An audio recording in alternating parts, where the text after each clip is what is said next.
Bonjour, aujourd'hui je suis avec Isaac Ketz, l'expert reconnu sur le sujet de l'entreprise libérée. Isaac, je t'ai invité aujourd'hui pour rencontrer un collectif d'industriels qui sont fédérés au sein du cluster Génie de l'Habitat pour partager avec ce collectif ta vision sur le sujet. Peux-tu s'il te plaît nous expliquer en 2 mots qu'est-ce qu'est l'entreprise libérée et est-ce que l'entreprise libérée est un sujet qui concerne toutes les entreprises?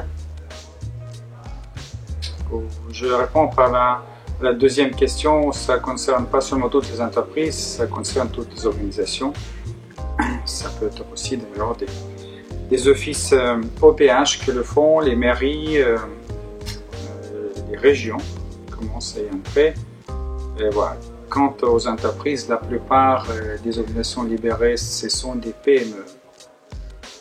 Il y en a plusieurs centaines en France et ce sont des entreprises qui ont décidé de sortir d'un modèle traditionnel, j'appelle la bureaucratie hiérarchique, sans jugement de valeur, mais c'est quelque chose qui existe depuis 2 siècles, et construire des entreprises qui sont fondées sur la philosophie de mode d'organisation qui donne à la majorité des salariés à la fois la liberté et la responsabilité d'entreprendre toutes les actions qu'eux-mêmes décident comme étant les meilleures pour l'entreprise.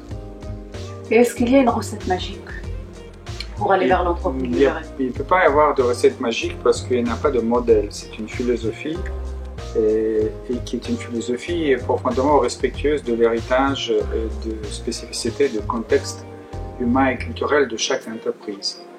Si quelqu'un dit que j'ai une recette ou éventuellement un modèle, c'est qu'il ignore ce qui se passe dans l'entreprise. La philosophie, c'est un certain nombre de principes d'organisation et c'est le rôle de chaque dirigeant de s'articuler dans le contexte. D'ailleurs, il ne fait ça pas tout seul, il fait ça avec ses collaborateurs, dans le contexte unique pour aboutir à un mode d'organisation qui va être spécifique à eux.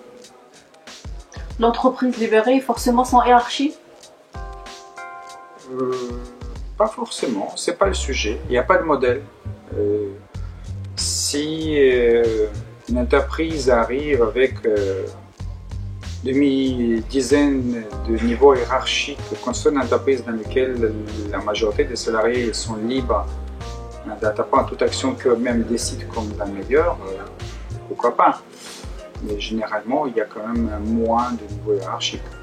Et en France, on est en retard par rapport à ce sujet? Comme je l'ai dit tout à l'heure, la France est un pays qui est le plus en avance dans le monde. Il y a plusieurs centaines d'entreprises comme ça en France, y compris en Alsace. C'est un pays, un chiffre absolu, qui est un leader absolu mondial en termes d'entreprises libérées. C'est très bien. Merci beaucoup Isaac. Merci.